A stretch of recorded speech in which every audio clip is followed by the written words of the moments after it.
Hello, hello, and ahoy, hoy. I'm back again for the second time tonight because I have no idea what the hell I'm doing and no idea what's going on. I never know what's going on, really. So that's nothing new. Anyway, I am deciding to do something a little bit different tonight. I did try just a few seconds ago to come about this thing live. I wasn't sure what was going on.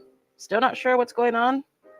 Um, my phone doesn't cooperate when I need it the most. I feel like that's all technology. I feel like all technology doesn't cooperate when you need it the most. You know what I mean? Like I can't. It's just weird. Things are being weird today. I'm just gonna allow them to be weird. I can't control it. So I have no idea if this is recording or not. No idea if anybody's gonna show up or not. That's okay. It's out of my control. I'm just gonna be here and I'm gonna talk. So the whole point of this thing is to talk. So welcome. Thank you for joining me. For anybody who's here or who will be here in the future, if you have been following, and also thank you so much for the new subscribers. I don't know where the hell they came from, but thank you guys so much. My brilliant marketing must be working, is my guess. Or maybe I'm bothering too many people. And they're like, all right, shut up, lady. I'll do it. Either way, thank you guys. I appreciate it. I love that this channel is growing. 34 is nothing compared to the vast universe of YouTube, but you know what? It's something to me, and it'll always be something to me. It could still be 3 or 4 followers, and I would be just as happy. So thank you guys so much for being here and for supporting and for watching. If you do like the content that's being provided on this channel, let me know. Let me know so that I can invest more. I would love to invest more, but I'm not as an adult and fiscally conservative human being. I am not willing to put financially more money into a project that may not be lucrative in the future. The future being the next 3 to 5 years, not necessarily immediately. I'm not looking to get rich. I'm not looking to get famous. But I am looking to set a higher standard for myself and for this channel and for this project. If it's in fact something that people are enjoying. For you guys, not for me. I'm cool with this. You know what I mean? Like I'm old. I'm cool with this. I can hear me. I still watch commercials, for crying out loud. I don't pay for subscriptions that just to be ad free because I'm old. I lived with commercials. I lived with bad audio. I lived with bad visual. I'm cool. I'm fine. That's the bad part. I think that's the downside of being the age that I am is I don't care. I don't really care as far as like, oh, but the production is so bad. Like it's not a high value movie. It's not like something that many hands are putting themselves in. I'm the only one putting myself into this, and eventually, I'm pretty sure eventually I'm going to scratch that itch, and I will provide better audio, at least better audio, right? Like picture wise, but who knows? One or the other or both. Oh, hold on, we got commercial. Let me mute that. I forgot that my copyright music does have commercials. Anyway, welcome to this channel. Welcome to Tootie's Toy Box. If you're just tuning in, for the last 5 or 6 weeks, we have been discussing Homer Simpson and the Simpson family, and going into these really deep dives, kind of psychologically about different actions that Homer has taken. If you were to stick Homer Simpson into the real world, you would understand like that he's actually a pretty bad father. He's a pretty bad husband. He's a very pretty bad employee. There's so many like negative things that we can say about Homer Simpson if this was a real life character. And in a lot of ways, Homer Simpson is a real life character because there is a little bit of Homer Simpson in all of us. So we do go into deep psychology dives, psychological, what was he thinking in that moment type things. I am not a doctor. I am not a psychologist. I am not a psychiatrist, nor would I ever want to be. I have been in therapy for several things, anxiety, for addiction, for anger. Not so much depression, even though anxiety and depression kind of go hand in hand when you're doing therapy for both. But I have been in therapy, admittedly, for those several things. And with that, I like to take those tools and I try my best to utilize them. Not perfect. I'm not saying I do it all the time. I'm a huge asshole. even bigger asshole than I've ever been, if I'm being really honest. And that's actually what we're going to talk about tonight. We are going to discuss uh, why I'm doing this, why it's important to me to figure out why people do the things that they do. Um, and it is important to me to figure something like that out, because when you're able to understand other people's actions and other people's reactions, it's easier to show grace. It's easier to understand why, and it's easier to call them out on it. I mean, to be perfectly honest. Um, so yeah, so that's kind of where I'm at with with doing this series. I've realized that by doing this with the comparisons of Homer Simpson and real life, I see a lot of myself in him, and a lot of the things that I have to fix within me. Like, oh shit, girl, like, yeah, that's actually kind of not okay. Um, and again, on the other side of that coin is, hey, please stand up for yourself. Please take a minute to rest. Please take a minute to um, change your mind, change the way you're thinking right now, because it's not healthy, and that's really hard. That's a really hard thing to do. And I am in the midst of learning how to do all of that actually as we speak. I suffer deeply from anxiety, super, like, I'm terrified every day, all day, of everything for no reason. I understand. I'm not the smartest human being in the world, but I am intelligent enough to understand that it's not logical to be afraid of everything, and not logical to be afraid of things irrationally. I was actually talking about this with a friend the other day. I had gone to Disneyland to celebrate my best friend's birthday. Yesterday was, oh, today is actually her birthday. Happy birthday, Meeks! I love you, my girl. We used to have a YouTube channel called um, Off the Mark. How did I forget that? Off the Mark. It's still on YouTube somewhere. Best freaking channel in the world. Very conspiracy. Ooh. So if you're into conspiracy, check it out. Very old, very COVID times type of channel, but fun. So happy birthday to her. But anyway, we went to Disneyland recently with a couple of friends of ours.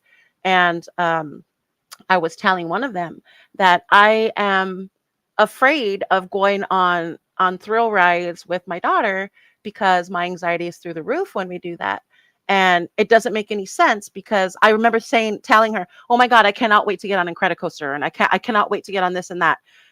And it's like, and then she's like, "Well, why?" And I was like, "Well, because when I come here, typically I'm with my kid, um, and she's a thrill seeker. She wants to do the most dangerous things, the more dangerous the better, and it's insane to me."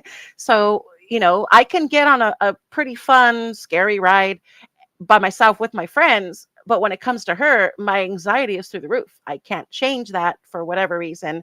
So I don't even go on the rides with her. She can get on. That's the thing. It doesn't make sense. I allow her to get on the ride.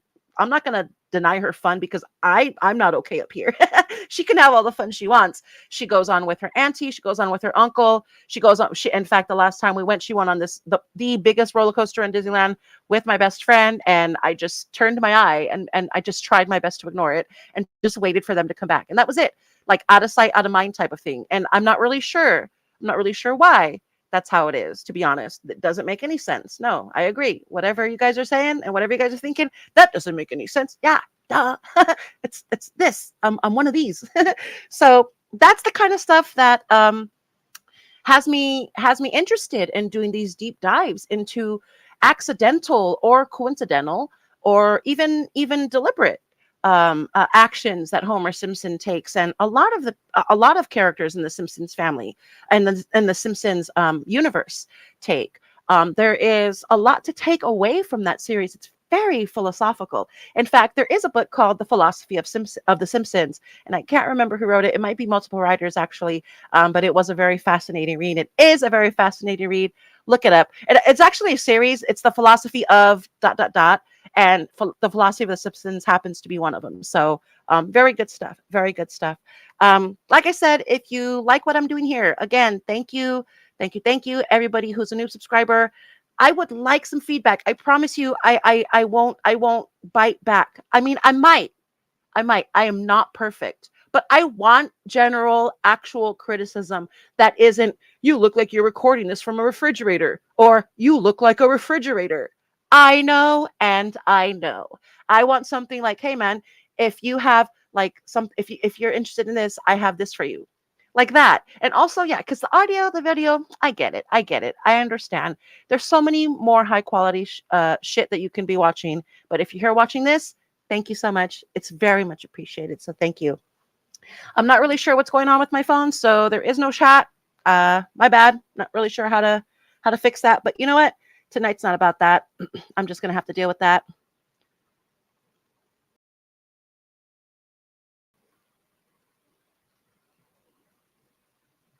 It's not even letting me click on it. Oh my god, this is so weird. I have no idea if I'm here. We'll find out. We'll find out. It says I am, but I don't. I can't tell. um, so let's get started. Let's get started as to why I decided to start taking these deep dives into the lives of other people and trying my best to go first full circle into understanding why people do the things they do. And I'm actually going to start. It's going to get very personal. It's going to get very honest. There's probably going to be things about me that I'm going to talk about that you're not going to like. So that's just a warning. Now, a lot has changed, but there was a time and a place when I wasn't the person that I am today. And there will be a time and a place where I'll be a better person tomorrow than I am today. So I'm okay with accepting that. If you are, actually, I'm okay with accepting that. So let's get started.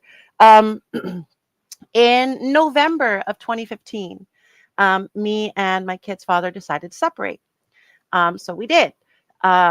We were living in my hometown at the time, and there were certain things that were just becoming a little bit too much. Um, uh, uh, he cheated often, and he was caught often, and eventually I kind of got tired of it. And it was a really tough thing to actually have to go through because I was raised in a family where, you stay together for the kids type thing. And I get it.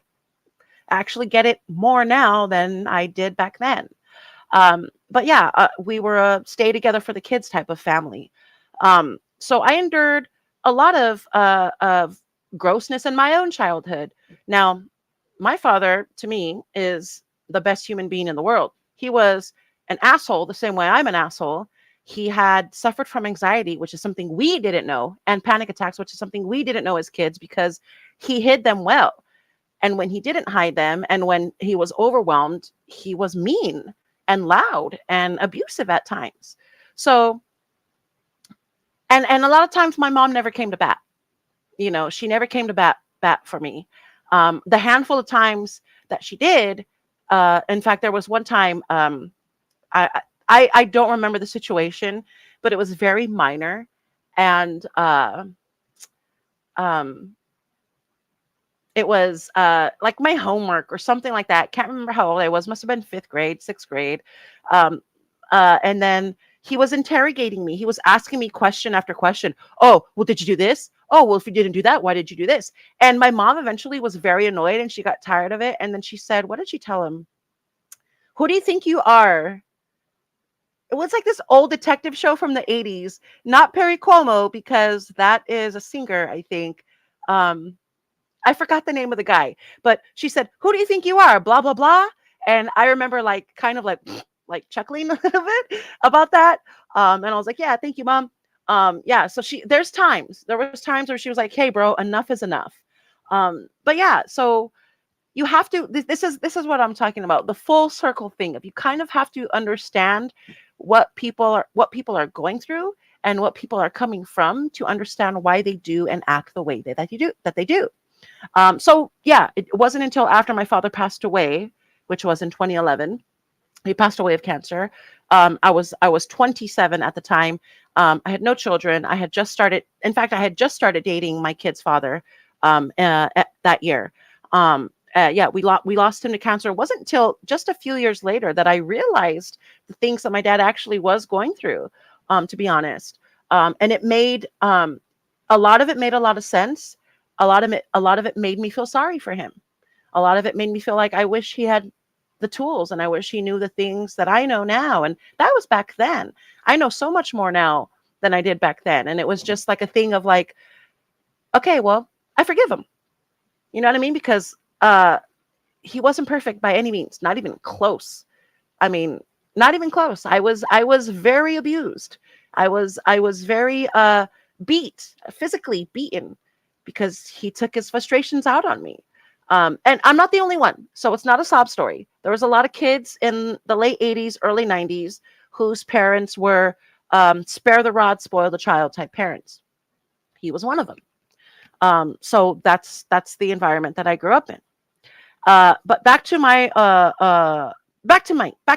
the story. Me and my kid's dad separated in 2015. Um, it was a pretty simple separation. He already knew that there was no going back. There was um, no thank you. I'm okay. We did try. I'm not gonna lie to you. We did try because I was kind of afraid that he would take certain actions, not actions like, oh, he's gonna murder me or anything, nothing like that. Um, I was just afraid. I was afraid for his mental health. I was afraid for um, just certain things. I was afraid for my children at the time. I just had my two sons, and I was generally just like, if I leave him, what's going to happen? So yeah, there was this tug of war of back and forth of us trying, but officially, we broke it off in November of 2015. Um, and there was a whole thing of trying to survive as a single mom after that.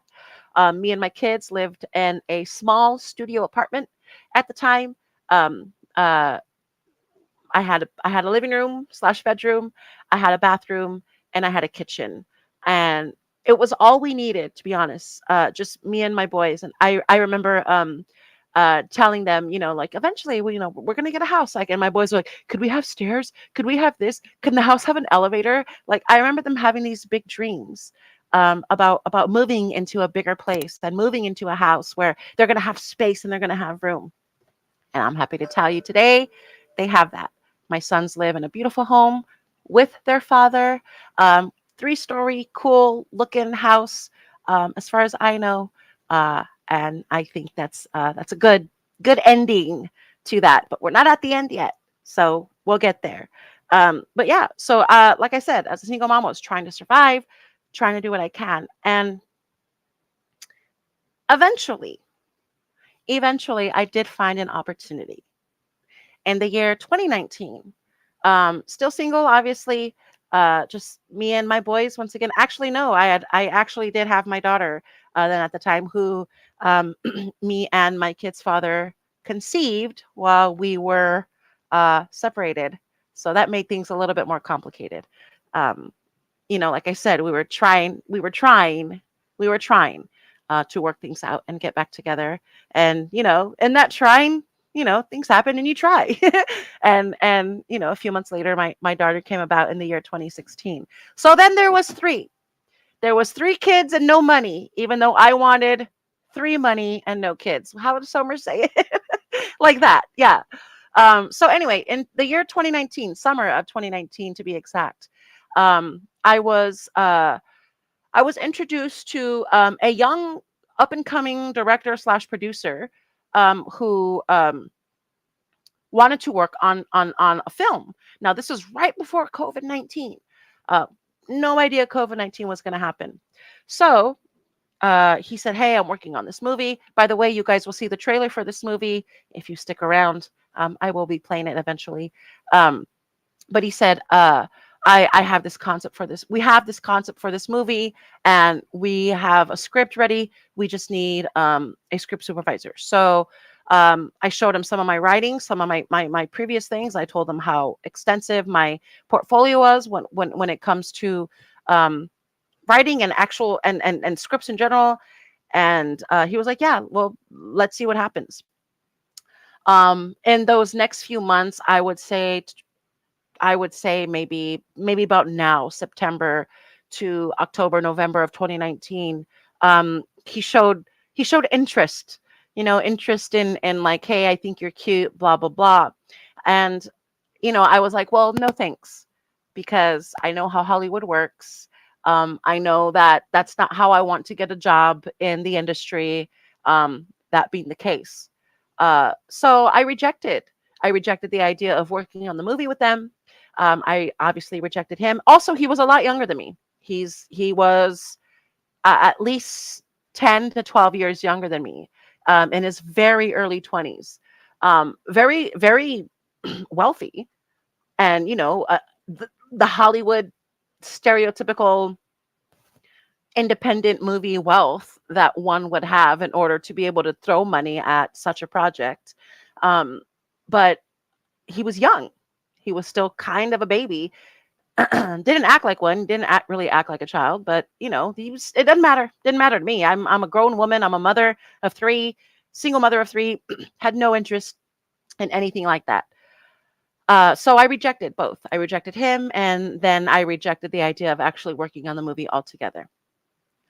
In the month of February of 2020, right before the COVID outbreak that we all know today, which was in March, my birthday, which is in late February, I was spending it actually. We remained friends. We were having a good friendship. We say, hey, you can come over. My house is free. Like you can hang out. Beautiful home. I've been to the home before because when we were trying to do the movie, it's like, oh yeah, well, let's work on it. Let's do this and that. So yeah, he was like, hey, all my friends are here. We're just gonna hang out. If you want to celebrate your birthday here, let's do it. So I did. I went over to the house, and little did I know, it wasn't like a party like situation. It was, hey, just so you know, my director is on screen. Like he opened up his laptop, put in whatever. I think it was a Zoom call or a Skype. It might have been a Skype at the time. And then the actual director of the film introduced himself to me, and he's like, hey, I really like what you do. It would be really, really awesome if you can work on this project with me. And again, it was my birthday, and I was already a few drinks in. It was early in the morning. It was like 11.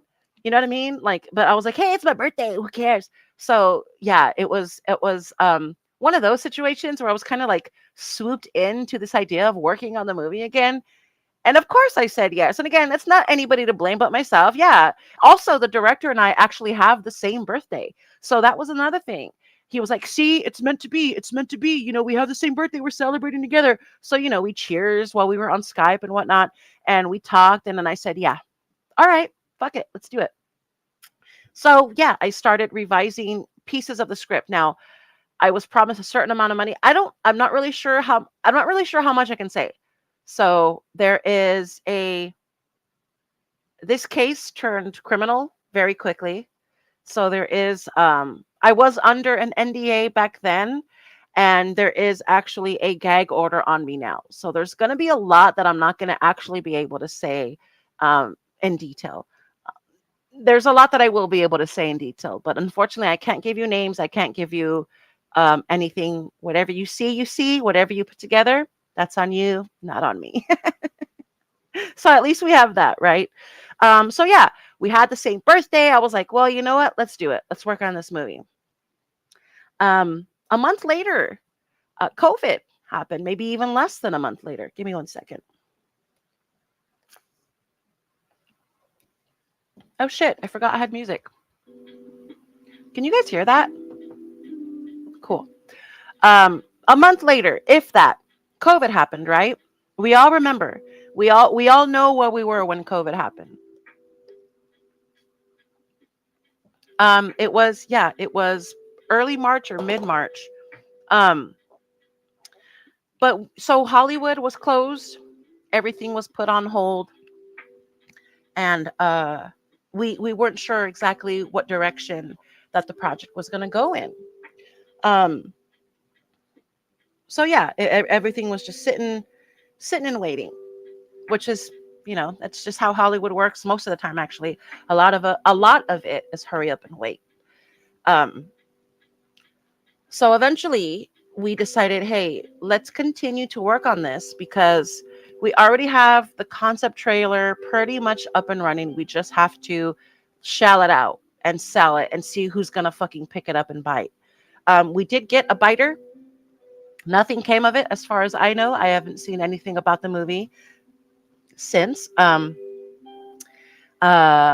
So I don't think it was ever actually greenlit, but that's neither here nor there.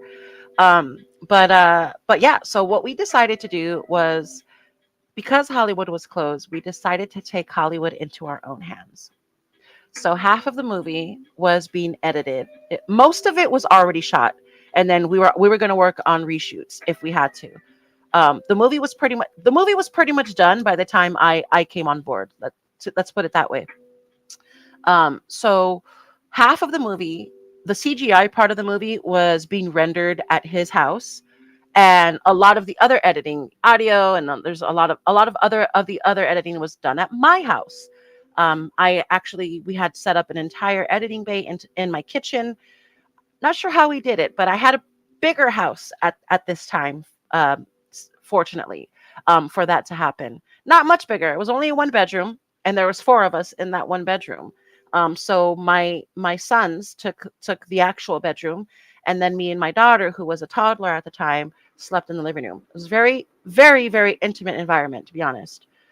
Too intimate for any man to be in there, to be honest. Any stranger to be in there. Too intimate. Um, so yeah, so we set up the editing bay there. We started working on it, and it was coming along nicely. I was having a good time, actually being able to be involved with this project, with which was and is called Black Rose. In fact, it's the reason why I have this tattoo. That project is the reason why I got this. I had so much faith in it as a movie, and not so much now, but I had so much faith in it that I actually did permanently mark myself with this, um, because I thought the concept of the film was pretty brilliant at the time. Not so much now. A lot has happened in the last 5 to 7 years. So, things are different. In fact, the production company that potentially was interested in picking it up, is huge now. They're huge. They're mostly known for like off the wall horror films. You probably know who I'm talking about if you've ever seen a horror film. But yeah, they were ready and very interested in such a project, and that was really cool and very exciting to see and understand. So yeah, it was go time. It was go time to figure out what was going to be next. And I remember the conversation with everybody who was involved in the film. We're New Hollywood. This is New Hollywood. We're going to do it. Hollywood is dead now because, again, Hollywood was shut down. All production was shut down in Hollywood because of COVID. So yeah, we were so ready to be New Hollywood, and he was a Christian boy, and like just talking these things of like, yeah, we're going to bring God back into these movies, and we're going to bring these concepts back in where people are going to awaken themselves, and all this, and the revival, and blah blah blah. I was like, oh yeah, cool, I'm in. Yeah. um and it obviously didn't turn out that way, and so much obviously so that I ended up fighting for my life physically. uh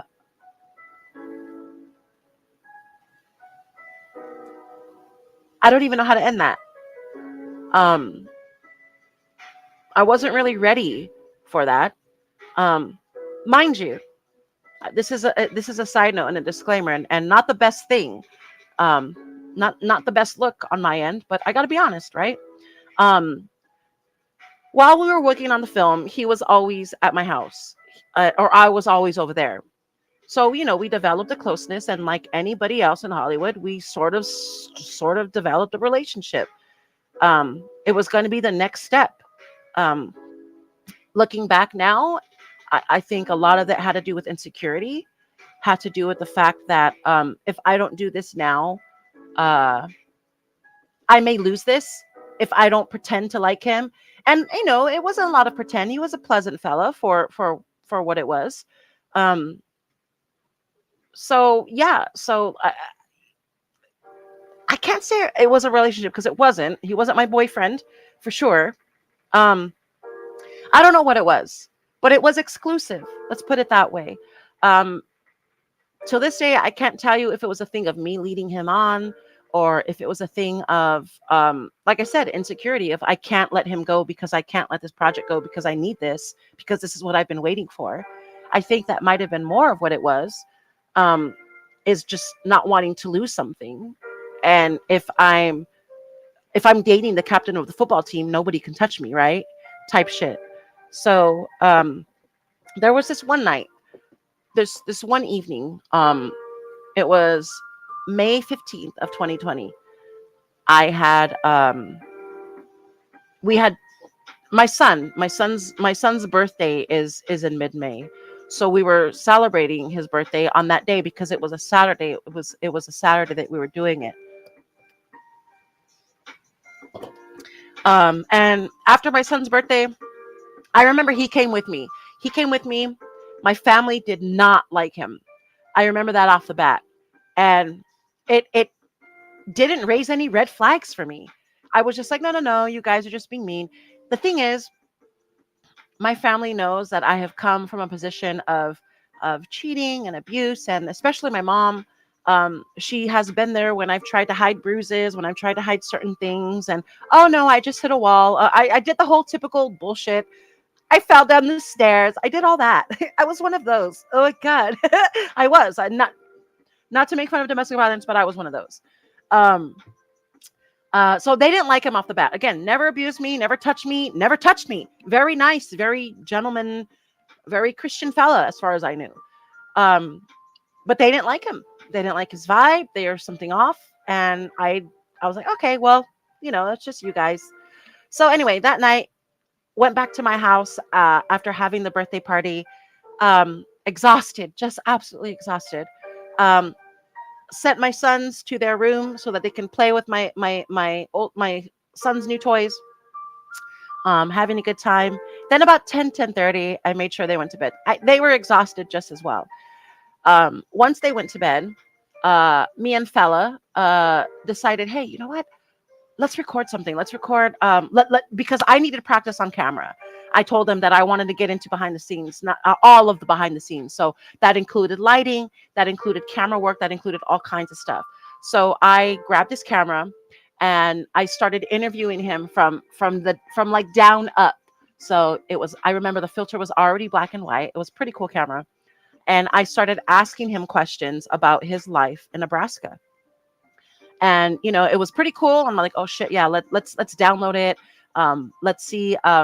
Let's see what happens with it. Let's just see what we can do with it. Let's see if we can put it on YouTube and see if we can get interviews, because it was pretty cool. It was like I said, it was actually cinematically done well. I thought it was pretty neat. After that, after we filmed that, I told him, hey man, I'm going to bed.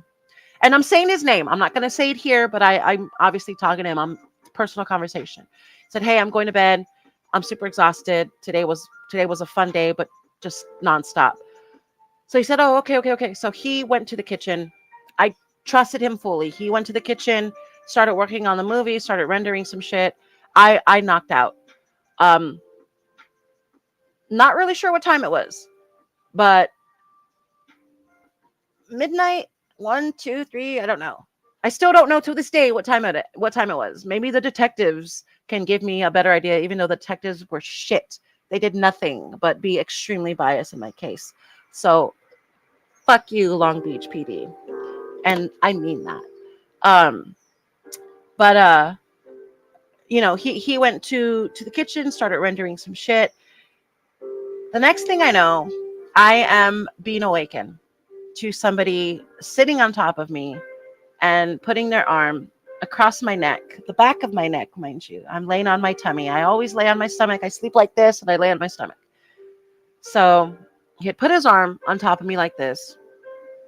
And he was saying words. He was saying, who the fuck is blank? Who the fuck is blank? Who the fuck is this? Who the fuck is this? And I really wasn't sure what he was talking about because I was asleep. I was like, what's going on? So eventually I tussled just a little bit. I turned myself over, but he did not get off of me. I don't know how he did that. He was very super tall and super lanky and super strong. So I'm not really sure how he pulled it off, but I assume that's how he pulled it off. There's a lot I don't remember, but I'm telling you all the things I do remember. And I realized what he was talking about. I had sent my friend a revised script, a revised paragraph of the script that I had written. And I said, hey, do me a favor, let me know what you think of this. Let me know if this sounds okay, blah, blah, blah. At the time, my friend is one of those people that is constantly in school. He's constantly in college. So he's always writing essays, always writing papers. So I was like, hey, you're still in the game. Tell me what you think about this. Now, according according to this fellow's story, he said that he was upset that I had broke the NDA. Technically, he's right. I did. I sent pieces of a script to somebody who wasn't involved in the movie. So, I mean, he's right. I kind of probably did break the NDA, even though there was no information as to what it was about. All that was sent was like a screenshot or maybe a written paragraph of what was done before and what I had revised for it. Um, Nothing about, like I said, nothing about black robes, nothing specific, blah blah blah. Um, so I thought I was fine. I thought I was in the clear when it came to that. But supposedly, apparently, that's what he was mad about. He didn't get off of me. He stood on top of me. Um, he tried to choke me. That didn't work. So eventually, he held me down, and I'm on my back at this point because, like I said, I turned around. He had his legs pressed against my legs and my knees. I was a lot thinner. I'm always beefy, but I wasn't this beefy. So relax. Um, but yeah, he had pinned his legs against my legs, knee to knee, like just pinned. So I couldn't even move those. And then he had grabbed my hands and he pulled them back like that. Now, I don't think he was interested in messing with me sexually. I don't till this day I can't say that that's what his motive was, and I won't say that if that's not what it was. Like, sorry. Sorry ladies, sorry Me Too movement. It's just not what it was to me till this day, because there was nothing about that. It was pure anger. I remember him being in my face, and he was spitting at me, and like just like, and it was just the weirdest thing. And I was like, "What the fuck is going on? Like, are you okay?" Eventually, after the spitting and after the who the fuck is blah blah blah, who the fuck is blank, after all of that, I eventually was able to toss him off of me. As soon as I did that, my bed was right next to my front door. As soon as I did that, I unlocked my front door and I swung it open. And I was saying his name loud because my neighbors are 5 feet from me. And I lived in this beautiful townhome area where there's this courtyard. So everybody can hear everything, right? And I remember saying, blank, stop. And he kept opening the door and slamming it, and I would open the door and he would slam it. So surely somebody's hearing something. Surely people can hear everything that's going on. They're not that far. Nobody heard anything, as far as I know. Or they heard it and ignored it. Because nobody came. Nobody came out to see what was going on at all. Again, it was late at night. Cannot tell you what time it was. Um, Eventually, I ran to the kitchen because I had my phone charging in the kitchen, which is how he actually found out about me sending a text message to my friend with the script. My phone was charging in the kitchen. What do I need my phone for? I didn't. So I had it charging in the kitchen at the time. It must have went off. He must have seen the text message, and somehow that triggered him to do what he did. So I was able to get up. I ran to the kitchen. I grabbed my phone. I was trying to call 911. He grabbed my phone out of my hands and tossed it across the room. After he did that, that was the time I realized I was in danger. Like I said, I came from a lot of things and a lot of abuse. So I was used to that part. I was used to that part of somebody being mad at me and then hitting me for it. I was used to that. That was fine. Once he grabbed my phone out of my hand and threw it across the room, that's when I knew I was in danger. That's when I knew, oh shit, this guy doesn't want to get found out. I don't know what I was thinking, but I'm thinking now what maybe I could have been thinking. All I know is I knew I was in trouble. Um, we tussled a little bit. I tried to go for my phone. He got on top of me, try to grab me, blah blah blah. We were rolling around on my living room floor, back and forth. Um, Eventually, I did get the upper hand, and I managed to escape him. And I ran to my kitchen and I grabbed my broom. It's the only thing I knew what to do. I didn't know what else to do, so I grabbed my broom and I went back to the living room and I started beating him with the broom, like, get out of my house, get out, like an old lady, like Paperboy, like the video game Paperboy, like get out. Um, and yeah, that's eventually how I kind of got him out. I broke my broom. It's one of those aluminum brooms. You guys know those cheap ass plasticky aluminum brooms that if you just hit something hard enough, the handle breaks or the metal bar breaks. Yeah, the metal bar broke. Um, wasn't really sure after that what happened. We'll get there. Eventually he did get out. Eventually he did leave the house. I remember specifically right before he left, his dog was there with us, and uh, I till this day I can't tell you why I did this, but I allowed him to come back into my home to get his fucking dog. He said, "Oh, you already beat me. At least let me get my fucking dog." Those were his exact words. So I was like, "Oh shit!" And I felt guilty. So I said, "Get your dog and get the fuck out." He grabbed her, left. And that was the end of that night. Little did I know, obviously, with all the noise, my sons did wake up. They witnessed a lot of it. I still, to this day, do not know exactly what they witnessed because they're not ready to talk about it. I'm fine with that. When they are ready, I'm there. But till this day, I don't know. I do not know exactly what my son saw. There are things that I do know that they saw. They saw their mom being a monster. They saw their mom beating somebody. I mean, I told you I had the broom and I was hitting him and telling him to get out. That's what my son saw, as far as I know. I could only imagine what else they were thinking. At that time, the only thing that was in my head was protection. Was I have 3 of them here and me. Fuck this guy. He's in my house. Fuck this guy. So, that's what came about that. And I still till this I'll do it again. 2025, I'll do it again. Anybody who attacks me and attacks my children, sorry, buddy. If I go to jail for you and your actions, no problem. As long as I protect me and mine, unapologetically. But we'll get there.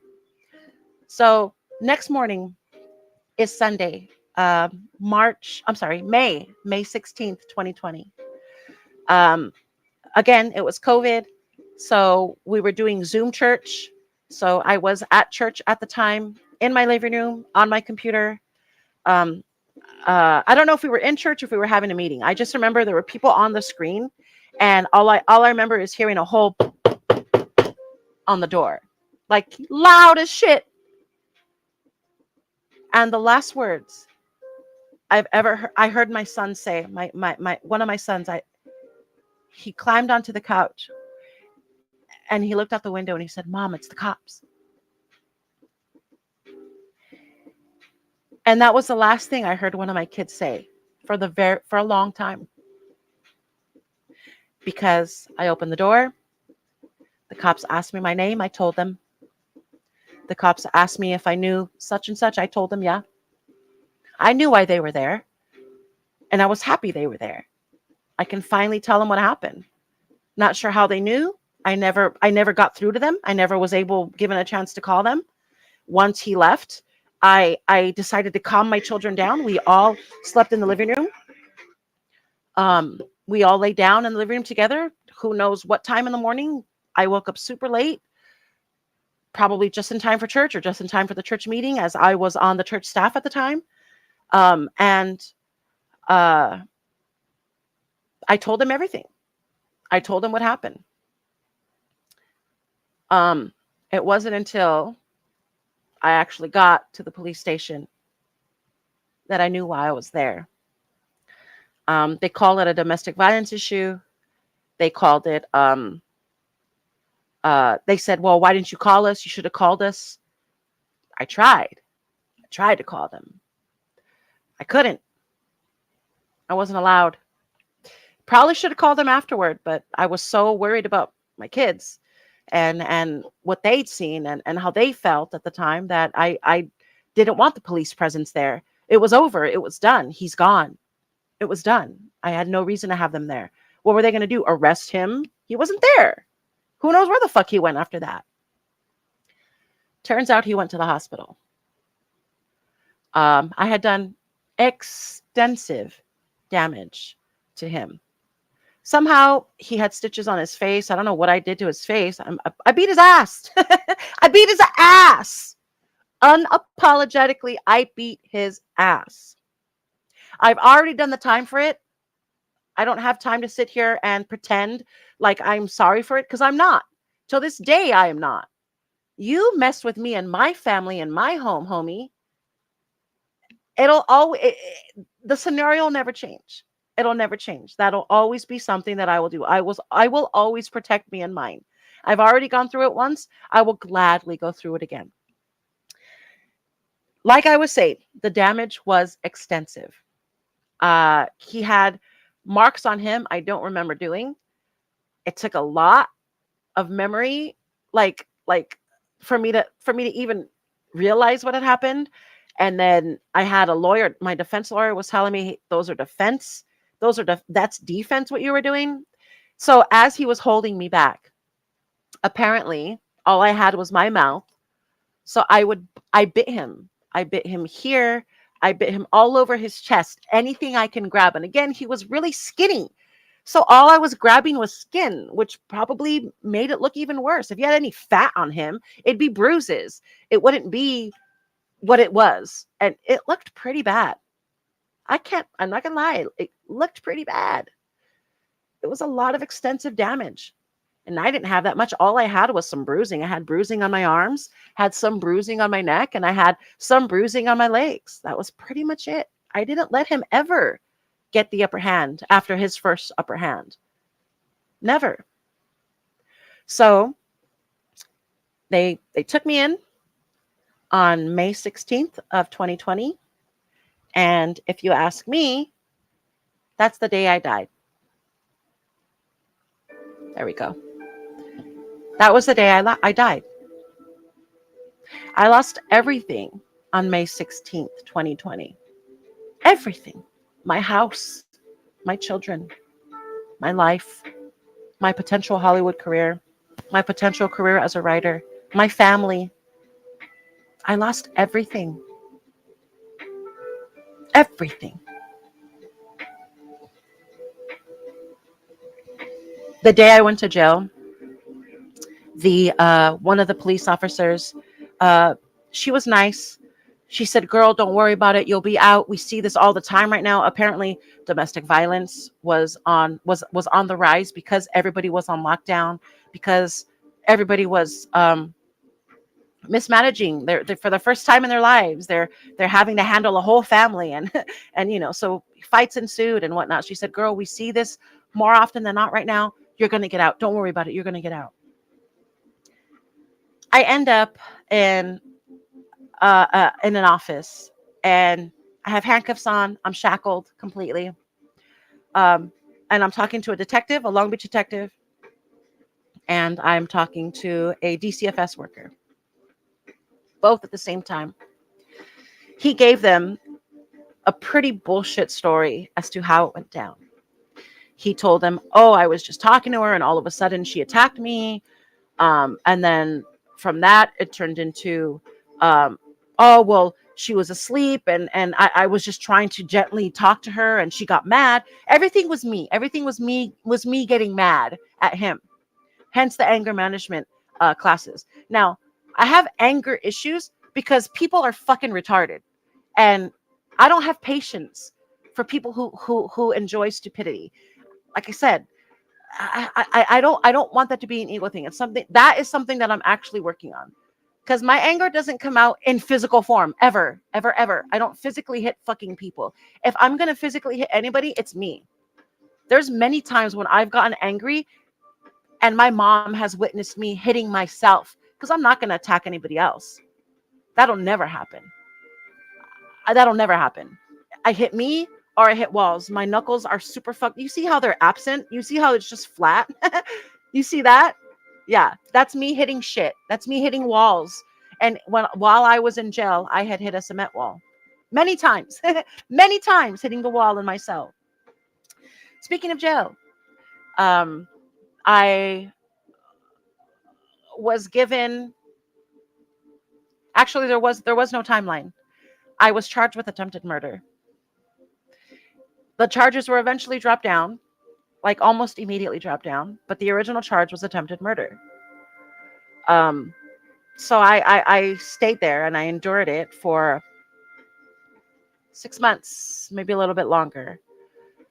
Um, and COVID jail was so interesting. I couldn't have picked a worse time to get locked up. Let's put it that way. COVID jail was interesting. You're locked in your cell 23 hours a day. The first two meals of your day are sack lunches. So breakfast was always in a sack lunch because no contact. Lunch was always in a sack lunch because no contact. Dinner was the only meal that eventually we were able to eat outside of our cell. Not right away. I think I was there for 2 months before we were actually able to be out of our cell and interact with our cellmates. After that, and even then, it was separated by module. So upper module, which is where I was, only associated with upper module. Lower module had their own time. But for the most part, for the most of the 6 months that I was in jail, it was 1 hour to shower, and that was it. The rest of the time was, you're stuck in your cell for 23 hours, and you have to deal with that. I read 11 books while I was in jail. 11. And because of that, I'm a huge fan of Michael Crichton or Crichton, whatever, however you say his name. But it was a good time. No, it wasn't, but it was a good time to be able to have nothing to do but read and write. I gotta say that's a writer's dream, right? So that's what I did to utilize my time. On top of working out. If I wasn't in the shower, taking a shower, I was in the gym, not lifting weights, but like doing one of these. They have this thing where it has like two handles right here, and then you just pull yourself up and down. I did that a lot. Played basketball with a lot of the inmates, but that always ended up in fights. You get to play cards. That always ended up in fights. There was a few times where, towards the end of my stay there, we got to watch movies. We had movie night. And one of the movies was The Purge. I'm like, why the fuck are you guys letting us watch this? Why are you guys letting us watch The Purge? Like, how are you not inciting a riot right now? There were so many times where uh, we were pepper sprayed, like super pepper sprayed, because some other inmate is getting into a fight with another inmate. And so they bring out these big ass cans of like bear spray with like these fire extinguisher hoses on them. And they just go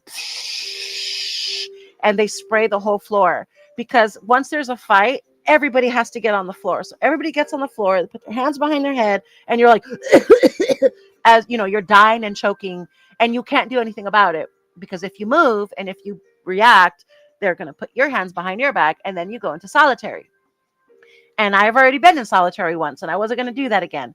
So you have no choice but to cry it out and deal with it and cough and choke. And it was horrible. Twice that happened. Twice. 2 times I was bear sprayed, and that sucked. Yeah. So that's jail time during COVID. There was this one time, though, on a lighter note. There was this one time when one of the sergeants was upstairs, and my cell was at the end. So it was a cell next to us, and then my cell. So I was second to last. So there was two people in this cell, and then me and my bunkie in my cell, and then two people in the next cell, et cetera, et cetera. And I remember they were doing count. It was like 9:30 p.m. and they were doing count or whatever.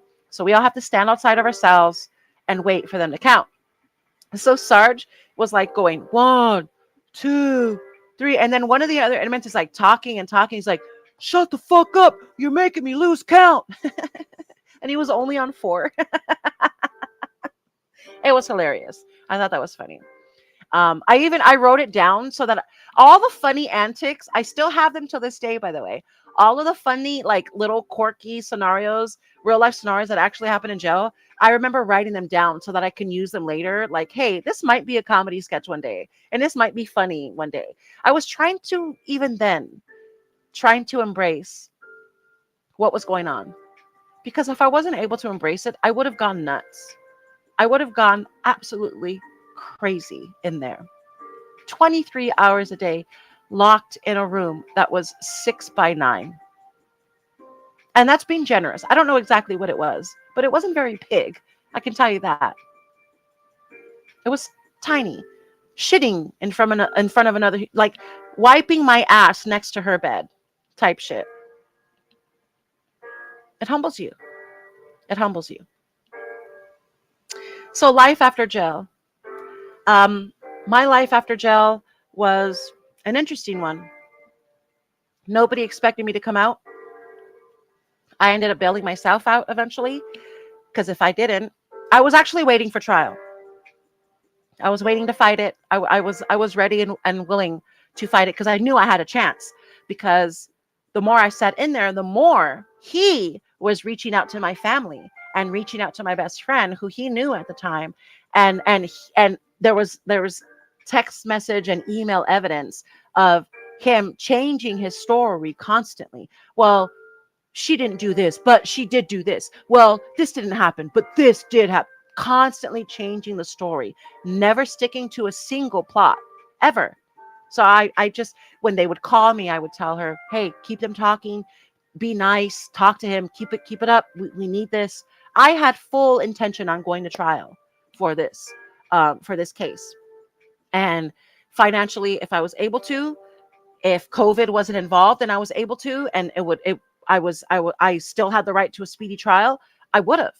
And I have no doubt he would have been locked up. No doubt whatsoever. I the only thing that would have changed that is how wealthy he was, and how wealthy his family was, and how balls deep they were in the industry. And I'm just a poor ass single Latin bitch. Like, that'd be the only thing. And in fact, when we actually went to court for it, for me to get out, I had posted bail, and because of the charge, before I can actually get out, regardless of bail, I had to go see a judge. So I went and saw the judge. His family was there. He was there. First time I've seen him since the incident, and it took hours. I didn't let it go. The judge was like, "Okay, we'll give you this, this, and this, but not this." I'm like, no. I'm done. I'm done here. I fought every single thing that they were offering to me. If the offer wasn't me getting out of jail, like I don't deserve to be here, and I needed somebody to be convinced of that. So I fought it completely. I fought it. Um, it took hours, 6 hours. I think I was there because they would give me a deal. I would tell them no, and then I would have to wait because she had other cases. So there was other cases happening, so I'd have to wait. I'd go back in. The answer is no. Other cases. So it took a while. It took a whole day, in fact, for me to get what I wanted. I wasn't gonna ever back down, and thank God I had an amazing PD who wasn't going to let me back down. I actually was able to find her. Thank God she worked for the city of Long Beach, but I found her through a relative of mine, who said, "Hey, she's willing to help you. She's willing to fight with you. Just trust her." Blah blah blah. So I did. She eventually showed me. I've seen the pictures before, but then she went back and she said this is where we need to come from. She showed me the picture of my mugshot. She showed me the pictures of his damage, and she said, "Look, everything you're asking for, you're not going to get because of this, this, and that. Let's try this." Eventually, I told her, "Look, let's try anything you want, so long as I'm not going back there today." I did go back there that day, by the way. Um, uh, and she's like, "Okay." So we went back in. They dropped the charge from attempted murder to felony domestic violence. I took it and pled no contest in order for them to accept my bail and for them to let me out, or accept my bond and for them to let me out. And I did. I left court that day. I went back home, or I'm sorry, I went back to jail, and it took maybe a week or so. I was there waiting every day for them to let me out. It took a while for them to do it, but then eventually you hear it. "Jimenez, roll it up. Let's go." Yay, that's me. I'm free. And I was free. It wasn't until maybe weeks later, when I was finally acclimated into my house again and seen it for the first time in a long time, um, and seen it empty, seen it without my children. Um, I learned when I learned, that my sons ended up going to their dads, which they were going to do anyway. We had plans and had discussed that during the COVID months, because school was shut down. They could do school with him, and they were getting a little bit older. And I am a firm believer that boys need a father, and they had a good one. They still have a good one. So it just seemed to work out that they were going to be there anyway. My daughter was living with my sister brother-in-law at the time, and till this day still does, if I'm being completely transparent. Um, so I went home to an empty house, and that was really hard. At the time, BLM was happening. We weren't allowed to watch any of the protests while we were in jail, so I had no idea what was going on until I got out. Um, I got out to a whole different city when I got home. Everything was boarded up or burnt down, and I was just afraid. Um, you go from this tiny place that you're in for months at a time, and then all of a sudden the world is opened up to you again. And it's not even close to being the same world that you remember before you went in. Not even close. That was really hard. Um, it was really hard. Eventually, because I was a felon now, I couldn't find reliable work. I had to wait to get off probation to actually find something that was going to be financially lucrative for me. I was obviously blackballed from the industry. Uh, there was no way that I was ever going to be able to be respected there ever again, because of what had happened. Uh, I was in some shit when I got out, and I was thrown into survival mode pretty quickly after that. And I was in survival mode for the next 5 years, from 2020, 2021, 22, 23, and 24.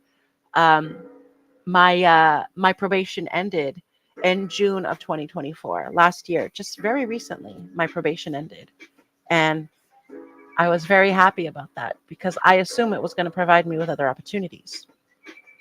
Now, because I lost my house, because I lost my home, and because I was working at the church at the time, that was my income. I was basically groundskeeper Willie for my church. To go back to a Simpsons reference, because don't we miss it? I ended up living there, not legally, probably. Um, it was very hush hush, but my church family is so close and so intimate. Most of them probably knew that I was there and that I lived there.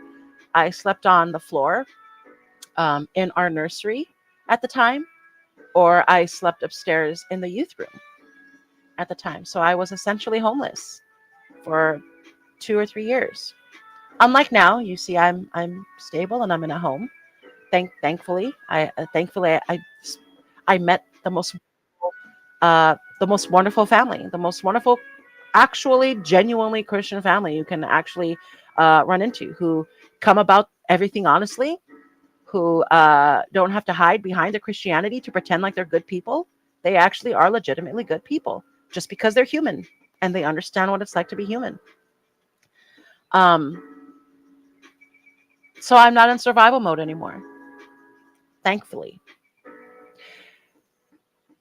Because I was in survival mode for such a long time, as much as I did have the tools because of therapy to work on myself, as much as I was trying to do that, I wasn't. I was still just surviving.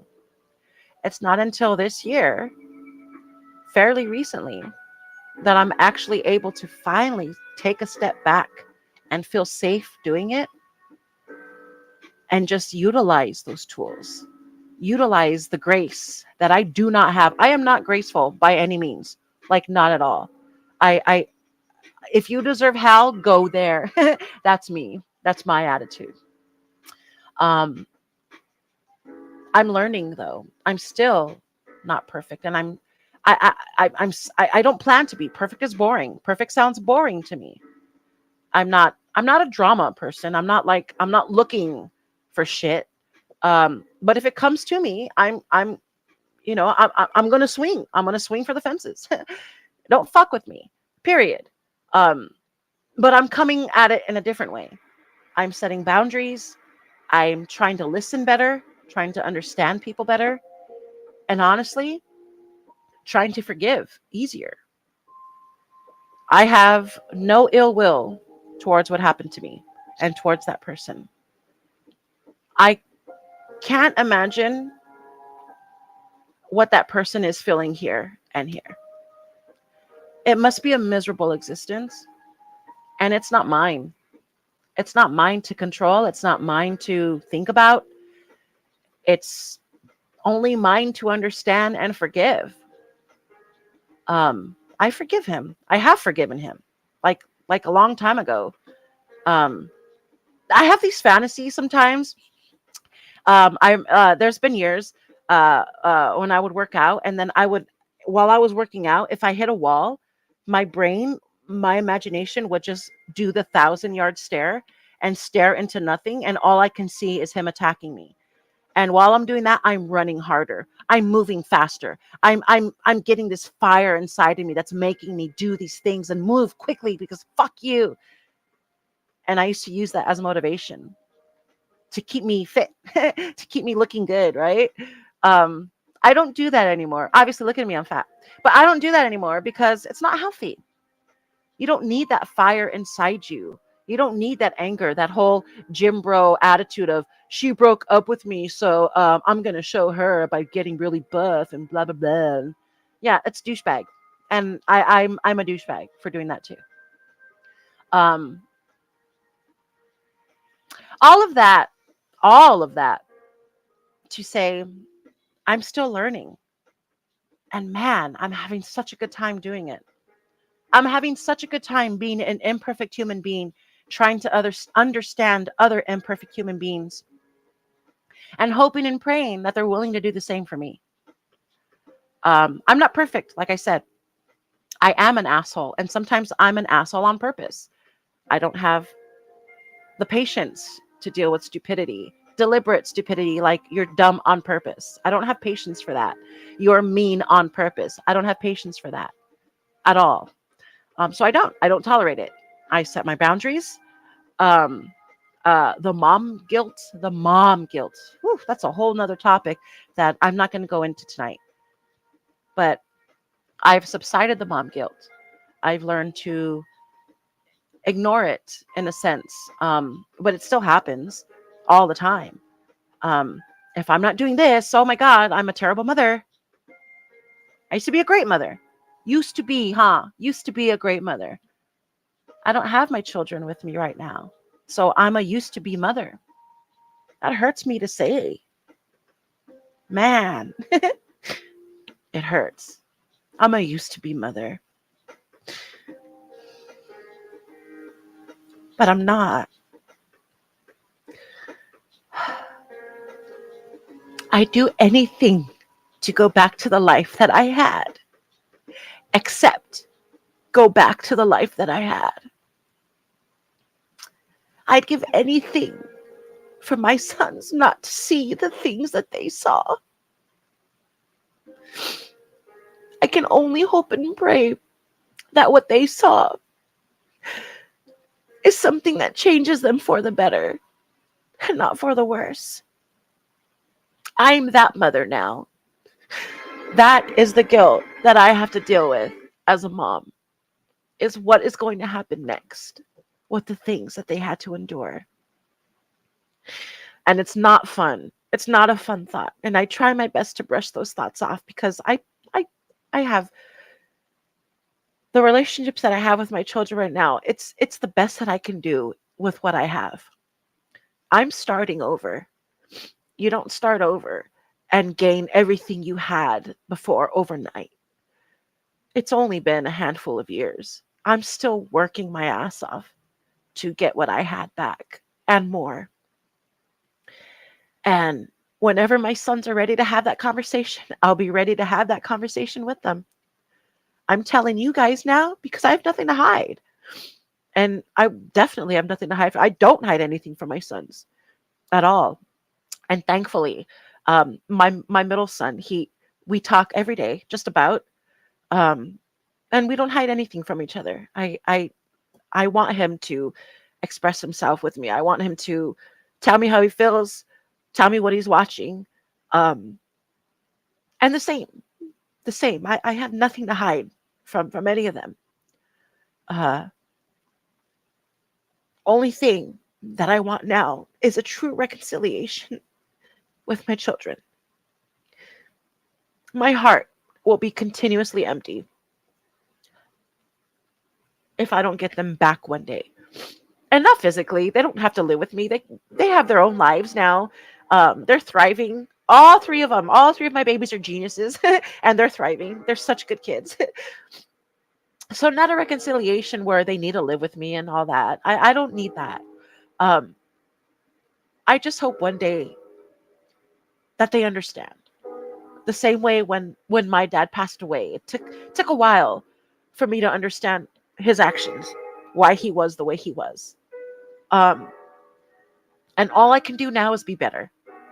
All I can do now is be better for them. That's it. And that's all I want. And honestly, I have the best examples. I have people in my own family who have overcome addictions, overcome. We've talked about it last week in the episode of Homer getting the DUI and making Marge get the DUI. Um, I have the best examples in my family of triumph, uh, and again reconciliation with family. So I still hold hope in that, and it's not going to happen in my time. It's not going to happen in my time. And thank God that was one of the hardest things that I had to accept. Just like jail. In jail, I was counting minutes, I was counting seconds, I was counting hours. It wasn't until that I accepted the fact that I was there that I was done. It was so weird. It seemed like the second I accepted me being in jail, I was out of it. And I feel like it's going to be the same here. Um I feel like it's going to feel like, hey, remember this and that back then? Years from now, maybe weeks from now, months from now, who knows? It's not up to me. It's not in my control, and that is okay. That is okay. And honestly, that's the reason why we're doing this. That's the reason why we're doing this series. That's the reason why I'm tackling this. One, because I'm a huge Simpsons fan. And two, because man, there's so much relatable. There's so much dark shit that you can relate. I'm not the only person in this planet that feels like a bad parent. Not every parent has gone to jail for attempted murder. I get that. But every parent feels guilt for one reason or another. If only I had changed this. If only I had done this. If only I had spoken up about this. If only, if only, if only. Yeah, it's real. And it's okay. It's okay. Um, the first time I actually talked about this, there's YouTube videos called Moving On. I tried to start a YouTube series about it because when I first started it, um, I was at the end of my rope. I was considering suicide. And mom, if you're watching this, or if you do watch this, I'm sorry. I had actually considered doing something very graphic and making a statement. Um, I was considering suicide while I was living at the church, which probably would have been a really bad idea. Um, I knew then that I needed the help, and I didn't know who to turn to, so I turned to YouTube. I put the videos out online, and I put them out in segments, and I put them out day by day because I had to process it too. I had to process everything too. Um, Once I did it, I felt better. Um, I never once since then thought about taking my own life, and I never will again. I never will again. Um, Thankfully, I learned to humble myself enough to use the tools that I need to use in order to make things right with myself in order to make things right with my family, which is still a work in progress. It's still a work in progress. I have only recently come to terms with the idea that I'm not a monster. In fact, I currently I nanny for somebody who trusts me. And I wish you guys understood how much that means to me to have people trust me. Not just trust me, but trust me with their kids. Like I had this thumb of monster over my head for the longest time. And it's only recently that I'm able to like take that jacket off and be like, hey, never was, never will be. I'm not that person. But it wasn't easy. Again, I can't imagine what they saw. What kind of monster that they saw in their eyes. And the kind of monster that my family may have assumed I was being. You know what I mean? I don't know. I don't really talk to them about it. I haven't yet. Maybe I should, right? But for me, my interpretation of their thoughts is that I was a monster, and it just feels good to not feel that anymore. Because I'm not. I'm not this violent beast who wants to constantly hurt. I'm hurting. Why would I want to hurt somebody else? I'm hurting. I don't want to do that to you. That sucks. It's a terrible feeling. My current life is lovely. I'm very blessed. Not perfect, but blessed.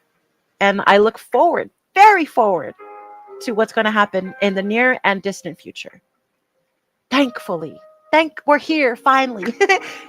It took some years, but I'm here finally. And I'm so happy. I'm so happy. I'm so content. I'm so ready to see what's next, but also willing to wait for it. Absolutely willing to wait for it. Thank you guys. Whoever's here, whoever was here, whoever was listening, thank you for being patient with me. It's a little longer than usual, huh? If you guys like this episode, let me know.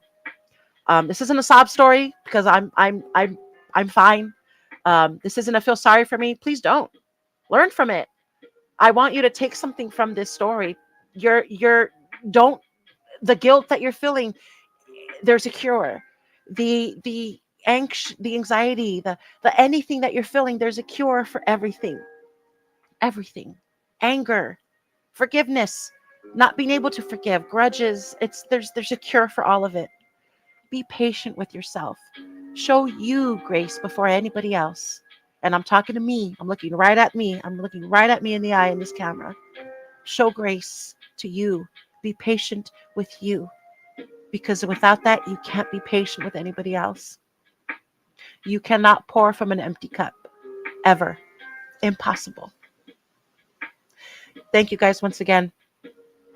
If you like this content, subscribe. Leave a comment. Let me know how you feel. Please leave a thumbs up. I like the thumbs up. I like doing this. Thank you guys. Next week will be the last of this series, will be the last of the Simpsons series. And I will be going into a deep dive on the Simpsons movie. Probably the most asshole thing Homer has ever done was kicked his family out of Springfield, which is what the movie is about. So that's going to be next week. Again, thank you guys for joining me. I will see you guys next Thursday.